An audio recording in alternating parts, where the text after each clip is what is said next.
Bé, doncs seguim en la següent ponència, la tercera d'aquest matí. Aprofundirem en la repercussió de la intel·ligència artificial en el sector financer.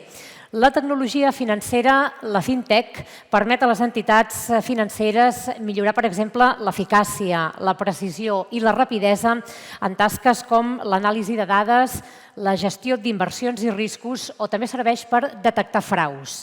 Justament tot seguit abordarem un exemple de com el sector financer està abordant la intel·ligència artificial generativa i en tots els seus processos de negoci. I ho farem de la mà de la iniciativa de CaixaBank, una institució que, a banda de ser una institució financera de primer nivell, sempre s'ha caracteritzat per ser capdavantera en la innovació i la incorporació d'avenços tecnològics. Donem la benvinguda a Susana Jiménez, llicenciada en Ciències Físiques, amb una dilatada trajectòria com a tecnòloga i també és membre de l'equip de solucions tecnològiques del Centre d'Excel·lència d'IA de CaixaBank Tech. Ella ens donarà detalls del programa de Gen AI, que, entre d'altres objectius, persegueix millorar l'experiència i el contacte amb l'atenció al client. Susana, quan vulguis, endavant. Gràcies, Cristina, per la teva presentació. Buenos días a todos y también dar las gracias a la organización por esta invitación. Y bueno, un poco cuando me invitaron a esta ponencia, a los pocos días me preguntaron cuál quería que fuera el título de la presentación. Y bueno, empecé a darle vueltas y tuve varias opciones, varias ideas, pero al final de todo pensé, no te líes, al final nosotros, ¿para qué hacemos los proyectos? ¿Cuál es el objetivo que perseguimos con nuestras nuevas aplicaciones, innovar, etc.? Al final lo que perseguimos es mejorar la experiencia del cliente, la calidad del servicio, que nuestros empleados estén contentos con su día a día y con las herramientas que les estamos ofreciendo.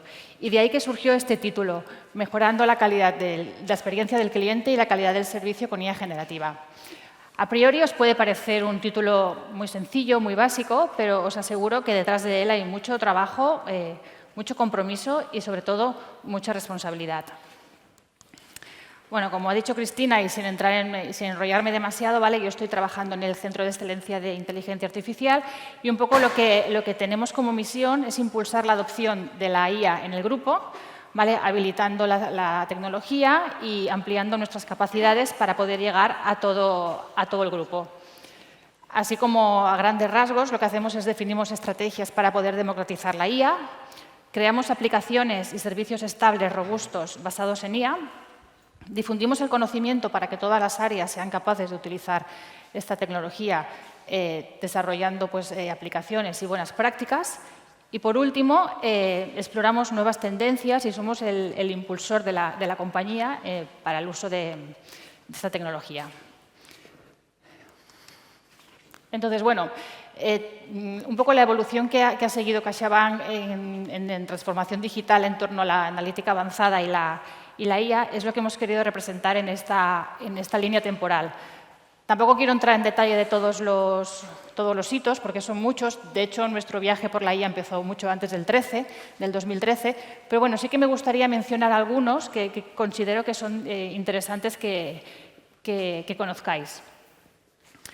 En el 2013, ¿vale? Se creó nuestro data pool, que al final es nuestra base de conocimiento, donde tenemos almacenada toda la información de la entidad y que va a ser la base de todos nuestros proyectos, tanto de analítica como de IA. En el 17 se creó el Centro de Excelencia de Inteligencia Artificial, que es donde yo estoy ahora mismo, ¿vale? Y además, este año fue muy importante porque se abrió el asistente virtual para los empleados de oficinas, el asistente Neo, y también el asistente Gina para Imagine Bank. Ya en el 21 seleccionamos a Google como proveedor de analítica avanzada y de datos, ¿vale? Y en el 22 empezamos ya a transformar las primeras aplicaciones en aplicaciones cognitivas, empezando por la aplicación de gestión de efectivo. Y además llevamos a cabo proyectos que tuvieron gran impacto en la entidad, como el de la resolución automática de incidencias de recibos, ¿vale? Que consistía en poder resolver mediante IA aquellas incidencias que no eran pagadas por los clientes, de manera que nuestros empleados, todas esas tareas manuales se las acabábamos evitando. Un poco en el 2013 se inició el programa Genial, que es el que os vengo a explicar en más detalle, ¿vale? Y en el 24 culminamos con el programa Galaxia, que viene a ser el escalado de la IA generativa en CaixaBank. Y bueno, antes de empezar con el programa Genial como tal, siempre nos gusta enseñar este Visual Thinking, que me parece una pasada, porque esto lo pintó una compañera nuestra el día del kick-off del proyecto, una chica que no tenía contexto del proyecto, y mientras que todos íbamos ahí explicando cosas, ella se dedicó a pintar esto, ¿no? Y claro, al final aquí pues, recogemos todo, ¿no? Las oportunidades que nos brinda la IA, los objetivos que perseguíamos con el programa, casos de uso que íbamos a trabajar, qué equipos íbamos a estar trabajando en este programa, ¿vale? O sea, aquí está todo. Y nos parece como una manera muy chula, ¿no? de enseñar un poco lo que sería el programa. Y luego, ya que estamos, el nombre del programa, que al final no deja de ser un juego de palabras, ¿no? Gen-IA con la L, y la palabra pues, ha sido una palabra que nos ha estado acompañando a lo largo del programa, que bueno, que le hemos repetido muchísimas veces. Y bueno, ya entrando un poco más en materia, ¿no? de lo que sería el programa Genial, lo que pretendíamos era analizar el impacto que podía tener la IA generativa en CaixaBank para su posterior escalado. Entonces, básicamente, nos enfocamos en 4 objetivos. El primero de ellos, medir el valor de la IA. IA generativa, ¿eh? Siempre hablamos de IA generativa. Y lo queríamos hacer en torno a 3 ejes: la satisfacción, la calidad y la eficiencia. La satisfacción que nuestros empleados, o sea, en torno a nuestros empleados, cómo ellos iban a percibir o iban a adaptar esos cambios en su día a día, cómo íbamos a mejorar pues, sus herramientas, su día a día, ¿vale? Temas de calidad, medida en términos de automatización. Es decir, cuántos procesos íbamos a ser capaces de automatizar para que nuestros empleados pudieran dedicarse a tareas de mayor valor. Y por último, la eficiencia, medida en términos de cómo podíamos mejorar cómo podíamos aumentar la capacidad operativa y comercial, ¿vale? Mejorando estos procesos. El segundo de los objetivos era comprender cómo iba a ser el modelo de costes de estos proyectos. Al final, lo cierto es que nos encontrábamos ante una situación nueva para todos, en cuanto a tecnología, en cuanto a equipos, y necesitábamos saber esto cuánto iba a costar, ¿no? O sea, tanto a nivel de diseño, desarrollo, construcción, cuánto nos iba a costar usar estos modelos y, bueno, y también ya de paso, pues, identificar costes ocultos que te van surgiendo a lo largo de los proyectos. El tercer objetivo era incrementar un poco nuestras capacidades. Es decir, íbamos a pasar a utilizar modelos OpenAI, ¿vale? Y teníamos que ver cómo a nivel regulatorio, a nivel de seguridad, riesgos, pues teníamos que incrementar estas capacidades para poder dar salida a estos proyectos. Y por último, detectar pues, barreras que nos pudieran después poner problemas o impedimentos a la hora de escalar. Y por último, el modelo operativo, ¿vale? Es decir, ¿cuáles iban a ser las reglas del juego para estos tipos de proyectos? ¿Vale? ¿Qué aspectos de seguridad, cumplimiento regulatorio, seguimiento del valor-coste, IA responsable, etcétera, debíamos tener en cuenta a la hora de productivizar este tipo de proyectos? Y por último, ¿vale? Y también muy importante, pues ya empezar a pensar en una arquitectura de referencia que nos permitiera el escalado posterior. Pero CaixaBank, antes de empezar a hacer una transformación a nivel global y hacerlo ahí ya en toda la entidad y a tope, dijo, no, nos vamos a centrar en un programa que le vamos a llamar Genial, que va a tener una duración acotada y trataremos unos cuantos casos de uso, ¿vale? Este programa tuvo una duración aproximada de 6 meses y un poco lo que queríamos era medir el valor real para ver si después podíamos adoptarlo en el resto de la entidad. Entonces, ¿qué oportunidades nos ofrecía la IA generativa y debíamos aprovechar y validar durante este periodo? Pues a ver, en primer lugar, búsqueda de información. Es decir, debíamos ser capaces de mejorar nuestros motores de búsqueda de documentos, de información. Al final, empresas como la nuestra tenemos un montón de datos, varios orígenes, diferentes formatos, bases de datos externas, en fin, una locura de datos, ¿no? Debíamos ser capaces de mejorar esos motores de búsqueda. Ser capaces de analizar los mensajes de nuestros clientes. Cuando un cliente se pone en contacto con nosotros, pues dar ver ese mensaje si hay que darle una prioridad de más urgencia, porque a lo mejor está enfadado, porque a lo mejor está preocupado, pues ser capaces de clasificar esos mensajes según su urgencia. Clasificar la información, un clásico, ¿vale? Ser capaces de clasificar la información para después darle el tratamiento que merece. Otra oportunidad importantísima, resúmenes, generar contenido, ¿vale? Ofrecer a nuestros empleados resúmenes ante preguntas. Luego, todas estas oportunidades os las detallaré un poco más en los casos de uso concretos, ¿vale? Y os explicaré más cómo lo hemos montado, ¿vale? Pero ahora quería hacer un poco un overview de las oportunidades. Toma de decisiones basada en datos, en fin. Teníamos un abanico de oportunidades enorme y era lo que teníamos en mente poder validar durante el programa Genial. Y todo esto lo hicimos con un equipo de más de 100 personas aproximadamente, donde era un equipo multidisciplinar, donde teníamos gente de roles técnicos, bueno, gente de expertanía, arquitectos, seguridad, y también gente de negocio, gente de procesos. Y aquí está un poco la clave del éxito, ¿no? Poder tener un equipo multidisciplinar donde cada uno pueda aportar su experiencia, su punto de vista, y esto es lo que enriquece realmente un equipo de este tipo. Y bueno, así lo que se hizo en CaixaBank en 6 meses, ¿vale? Fue diseñar, productivizar y medir 6 casos de uso. 6 casos de uso que tuvieran un gran impacto en el negocio. Porque, a ver, por un lado, y estos casos de uso no fueron seleccionados al azar ni así pim pam. ¿Cómo lo hicimos? Por un lado, teníamos claras cuáles eran los objetivos del programa. Teníamos claras las oportunidades que nos ofrecía la IA. Y además, queríamos llegar a clientes, a empleados y a agentes de back office. Es decir, queríamos cubrir todo el abanico posible de usuarios. Y fue de esta manera cuando aparecieron estos casos de uso, porque consideramos que podíamos cubrir todo el abanico.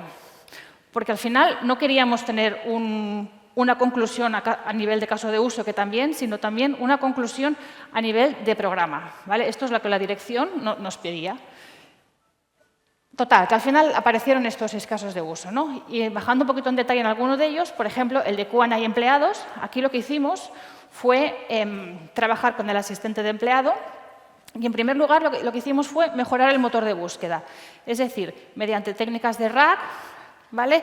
Lo que hicimos fue, cogimos todos nuestros documentos, los pasamos a embeddings, que supongo que todos estaréis familiarizados ya con estas palabras, ¿vale? Un poco lo que es hacer la representación vectorial de ese lenguaje natural a numérico. Por otro lado, hacíamos lo mismo con la consulta del empleado y mediante técnicas de similitud le ofrecíamos el documento que más se acercaba, que más próximo estaba a su consulta. Pero no solo eso, sino que además le ofrecíamos un resumen que le ayudaba muchísimo, porque si un empleado te preguntaba por, no sé, me invento, la característica de una tarjeta concreta, además de darle el documento donde tenemos todas las tarjetas y todas sus características, le dábamos el trocito y el resumen de lo que él te estaba preguntando. Entonces, esto a nivel de empleados se ha cogido y se valora súper positivamente, ¿vale? Además, ante preguntas como ambiguas o muy abiertas, donde el RAG a lo mejor daba demasiados documentos y no eran nada concretas, lo que pretendíamos era desambiguar esa pregunta, indagar en lo que realmente el empleado quería para llegar a una consulta más concreta y más acotada. El caso de uso de contact center, un caso de uso con cliente final, esto ya se pone interesante porque cuando empiezas con cliente final ya hay tema. Aquí lo que hicimos fue que mediante el lenguaje natural el cliente, ¿vale?, tuviera la sensación de que no hablaba con una máquina, sino que hablaba con algo más parecido a un humano y le explicaba cuál era su problemática. Entonces, trabajamos una de las transaccionalidades que más se usan en CaixaBank y trabajamos sobre esa. Y bueno, la verdad es que a nivel de cliente también lo han acogido muy positivamente porque es eso, evitamos ya lo de pulsa uno si no sé qué, pulsa uno si no sé cuánto. O sea, es todo como más lenguaje natural y bueno, pues llegas al final a llevar a cabo la transaccionalidad de una manera más natural. Además, Para aquellas conversaciones en las que el asistente no fuera capaz de resolver la duda, ¿qué hacíamos? La llamada pasaba a un contact center telefónico. Pues a esa gente le pasábamos un resumen de la conversación que había tenido cliente con asistente.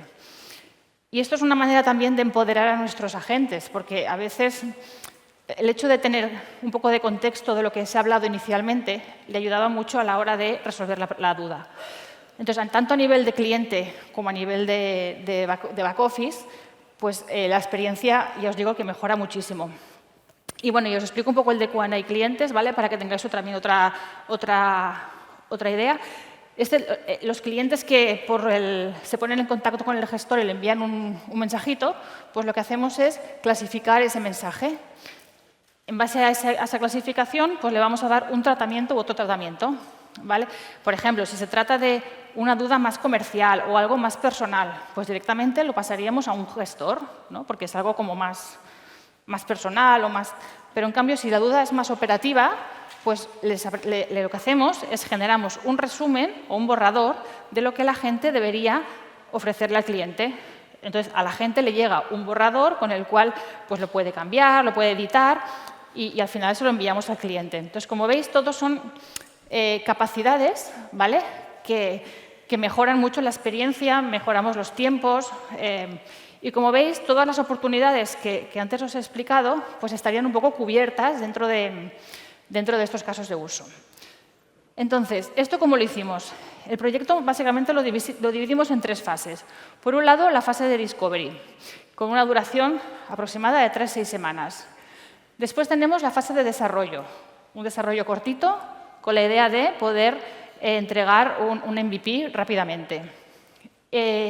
¿Para qué? Para después, durante 4 o 6 semanas, empezar la fase de monitorización, donde aquí la idea es obtener información tanto técnica como funcional para decidir si este caso de uso es viable, escalarlo a más funcionalidades y a más clientes o más usuarios. Vale, y todo esto lo orquestamos con un equipo transversal. Un equipo transversal donde tenemos expertos en cloud, en IA, seguridad, UX, etcétera, ¿vale? Que básicamente tenía 2 objetivos dentro del proyecto. Por un lado, el acompañamiento activo a los casos de uso. Es decir, ser capaces de identificar aquellas funcionalidades o aquellas funcionalidades, ¿vale? que fueran como transversales, ¿vale? que pudieran ser utilizadas por todos los casos de uso. Esto a nivel de programa y a nivel de compañía pues, nos da muchísimo valor, porque al final, si a la larga lo que se quiere es escalar, tener piezas transversales nos ayuda mucho en términos de seguridad, términos de mantenimiento, de robustez, ¿vale? Y por otro lado, el equipo transversal lo que tenía que hacer era disponibilizar de una plataforma productiva que garantizara pues, la industrialización de estos casos de uso, tanto los actuales como los futuros. Entonces, todo esto lo teníamos unos stakeholders de negocio que también velaban por la consecución del proyecto, del programa, y luego, importantísimo, un sponsor de alto nivel, en nuestro caso, pues la dirección. Eso te da mucho poder. Vale, y ahora rápidamente os voy a explicar en qué consiste la etapa de Discovery, porque para nosotros es como la más importante, ¿vale? Porque es aquí donde vamos a validar si el caso de uso que planteamos es viable. Y es viable en términos funcionales, técnicos y financieros. O sea, las 3 variables deben tenerse en cuenta, ¿vale? Entonces, esta fase la dividimos en 5 etapas. La primera de ellas sería la de Business Understanding, ¿vale? En esta etapa, negocio nos explica el caso de uso a nivel funcional y el caso de uso que evidentemente quiere transformar. Entonces, a partir de aquí pues, se inician las conversaciones y tal, y se empieza a identificar pues, dónde podríamos incorporar la IA, ¿vale? O sea, oportunidades. ¿Y cómo culmina esta etapa? Culmina pintando el caso de uso, teniendo en cuenta las capacidades de la IA, donde las podríamos ir incorporando. ¿Veis? Como veis, el equipo multidisciplinar ya en esta fase es importantísimo, porque negocio y el equipo técnico trabajan de la mano. Data Understanding, el propio nombre ya lo dice, ¿vale? Entender cuáles van a ser los datos que nos van a ayudar a llevar a cabo el proceso, qué información necesitamos, cuáles van a ser los datasets que nos ayuden a validar lo que estamos desarrollando. Si vamos a utilizar datos que en un principio no teníamos en cuenta, pero que a lo mejor, pues, oye, son importantes pues, para mejorar esas validaciones, para enriquecer los modelos, etcétera. Después viene la fase de OKRs técnicos y funcionales. A mí es que esta fase me encanta, porque aquí es donde hay que mojarse ya. O sea, aquí ya hay que empezar a decir qué quiero. Porque aquí ya definimos cuáles van a ser las métricas, las medidas, el objetivo. Y ya hay que decir el número. O sea, hay que mojarse, ¿vale? Porque será lo que realmente después nos van a pedir cuando acabemos el desarrollo, ¿vale? Será lo que después monitoricemos en la tercera fase. Después viene la parte de Tech Understanding. Esta fase ya es ya técnica, ¿vale? Aquí los arquitectos del equipo transversal entran ya a también trabajar en esta etapa. Y aquí lo primero que hacemos es pintar el ASIS de la arquitectura. Es decir, ¿cuál es la arquitectura de nuestra aplicación sin IA generativa? ¿Para qué? Para después ya acabar pintando cómo sería la arquitectura con IA. ¿Por qué es importante que estén aquí los arquitectos? Porque al final ellos son los que tienen la visión estratégica de cómo es la arquitectura de la entidad. O sea, aquí es importante que estén porque si no podríamos llegar a pintar, cosas que no tienen sentido, ¿no? Y por eso es muy importante el trabajo en equipo y aquí es donde el equipo transversal también va entrando y saliendo. Y por último, el business case, ¿vale? La viabilidad económica del proyecto. ¿Va a ser rentable? ¿Cuánto dinero queremos ganar? Tema de dinero, ¿vale? ¿Qué espera el negocio de este caso de uso? Vale, y además, aquí, el negocio, pues ellos trabajan con varias dimensiones a la hora de entregar aplicaciones y servicios y nos dijeron que para los MVPs debíamos tener en cuenta como mínimo estas 6 dimensiones, ¿vale? Que son las que aquí se ven en este gráfico de 360. Temas de finanzas, experiencia, compliance, talento, sostenibilidad. Y un poco pues, analizando todas estas dimensiones, lo que sí que vimos es que estábamos muy alineados con lo que ellos nos pedían. Porque al final lo que nos pedían eran aplicaciones que aumentaran la productividad, ¿vale? Mediante el uso de herramientas muy enfocadas al gestor. Personalizar el servicio y mejorar la satisfacción tanto de empleado y cliente. Con lo cual, estábamos todos como muy alineados, ¿vale? En este aspecto. Y bueno, y ahora que el programa Genial ya acabó a finales del 23, y echando la vista atrás, para nosotros ha sido un éxito, más que nada porque nos encontramos ya en la siguiente etapa, nos encontramos en la etapa Galaxia y haciendo un poco de recap decimos, vale, ¿cuáles han sido las claves del éxito del programa? Entonces, aquí hemos apuntado las que consideramos más interesantes, ¿vale? Para empezar, el tema del Discovery. El Discovery tiene que ser una etapa importante, donde todo el equipo trabaje de forma unida, porque va a ser donde vamos a ver si el proyecto realmente es viable y vamos a sentar las bases para el desarrollo posterior. O sea, si esta fase no está bien cerrada y bien trabajada, probablemente lo de después irá regular. El tema del sponsor. Tener un sponsor de nivel te garantiza bastante el éxito, ¿no? En nuestro caso fue la dirección, con lo cual te da mucha visibilidad en la empresa y eso siempre es bueno. Dispones de los recursos necesarios para poder llevar a cabo el proyecto y en caso de bloqueos, pues quieras que no, también te ayudan, ¿no? Tema de partner tecnológico, acompañados por un partner tecnológico que no solamente nos dé su opinión en términos de producto, sino que gracias a su experiencia en otros entornos y otros negocios, pues nos puedan ayudar a mejorar nuestros casos de uso, incluso nuestras plataformas. Un equipo 100% dedicado.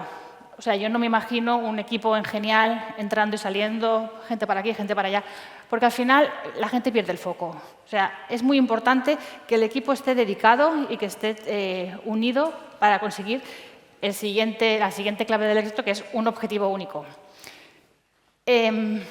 Aquí la dirección, siempre hemos ido teniendo muchas reuniones de seguimiento a lo largo del programa, y no solamente para ver el grado de avance del proyecto, que también, sino para ir comentando y repitiendo y machacando cuál es el objetivo del programa.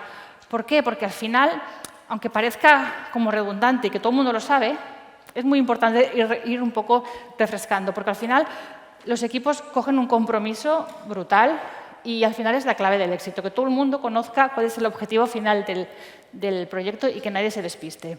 Y luego una metodología ágil flexible que nos permita hacer entregas de forma rápida, ¿vale?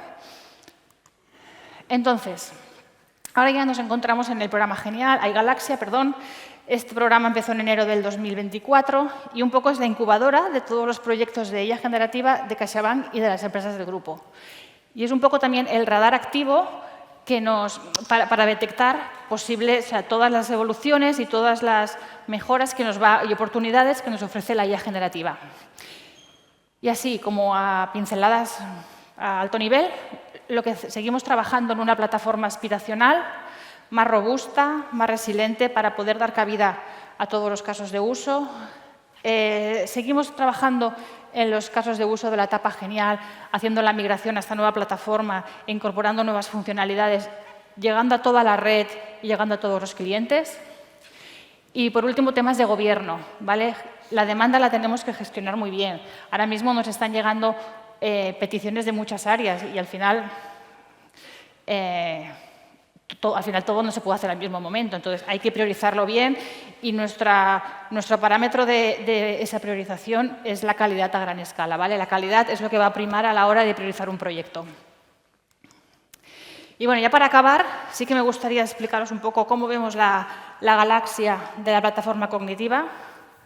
Aquí vemos una galaxia con un montón de planetas que entre ellos se hablan, relacionados, cada uno con su objetivo. Y, por ejemplo, así de manera rápida, el planeta de soluciones híbridas, nos imaginamos soluciones y aplicaciones donde conviva el software actual, la IA tradicional y la IA generativa.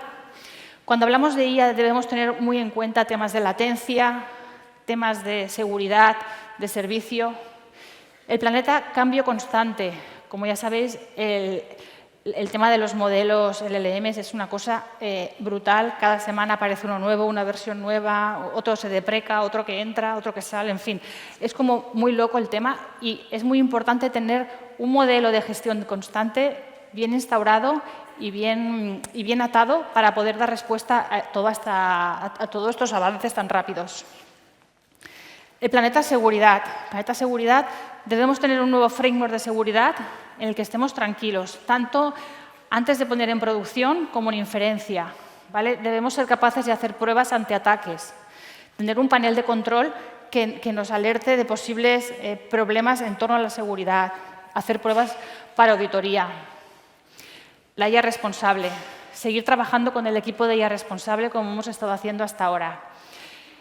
Tener toda la información en una Model Store bien centralizada, donde sepamos para cada caso de uso qué modelo se está utilizando, con qué versión, cuáles son los datos de entrada para las pruebas, los resultados, ¿vale? ¿Por qué? Porque en cualquier momento nos pueden pedir una auditoría. Debemos tener todo bien trazado, end-to-end. Debemos estar alerta de todos los cambios que nos pide la Unión respecto a este tema, que sabéis que es un tema muy importante. Todos los temas todas las novedades que nos llegan de la IA Act. Es decir, IA responsable toma un papel muy importante en esta plataforma. Tema de gobierno, lo que os he dicho antes, ¿vale? Poder gestionar la demanda de forma adecuada. Democratizar el uso de agentes y tools, que ahora está en boca de todos y estamos empezando a trabajar. Temas de costes. Bueno, pues aquí tendré un análisis exhaustivo de cuánto nos van a costar usar estos modelos. Vamos a tener que utilizar el pago por uso, vamos a tener que utilizar infraestructura dedicada, podemos utilizar los momentos valle para lanzar otros procesos y así maximizar los recursos. También muy importante. Temas de capacidades. Si queremos escalar a gran escala, debemos tener una arquitectura por eventos, apificación de servicios. Bueno, en fin, tenemos que incrementar todas nuestras capacidades para poder escalar a gran escala. Y, por último, el planeta de habilidades internas. Como ya os he comentado, vamos a tener que incorporar nuevos roles para llevar a cabo estos proyectos. Deben estar bien formados, debemos tener muy en cuenta también el tema de la gestión del cambio. nosotros siempre decimos que los proyectos de IA generativa no solamente son proyectos tecnológicos, sino que también son proyectos de cambio cultural. Y los cambios culturales se tienen que trabajar, se tienen que cuidar y se tienen que seguir. Y bueno, un poco es así como nosotros vemos el tema de la plataforma cognitiva y en lo que estamos trabajando, vamos. Y bueno, solamente me queda daros las gracias, transmitiros que bueno, el otro día estaba tomando un café con una compañera y me dijo, ostras, es que parece como que estemos viviendo lo mismo que se vivió en la Revolución Industrial. Y yo pensé, bueno, no sé, pues a lo mejor sí, ¿no? A lo mejor de aquí a unos años salimos en los libros de historia, ¿no? La verdad es que estamos viviendo un momento donde la tecnología está tomando un papel importantísimo, un momento en el que debemos aprovechar todo este boom, ser innovadores con nuestras aplicaciones. Vivimos en un mercado muy competitivo, muy volátil, pero sobre todo nuestro mensaje es que debemos tener aplicaciones sostenibles, escalables, resilientes y seguras. Y ahora sí que gracias y hasta otra.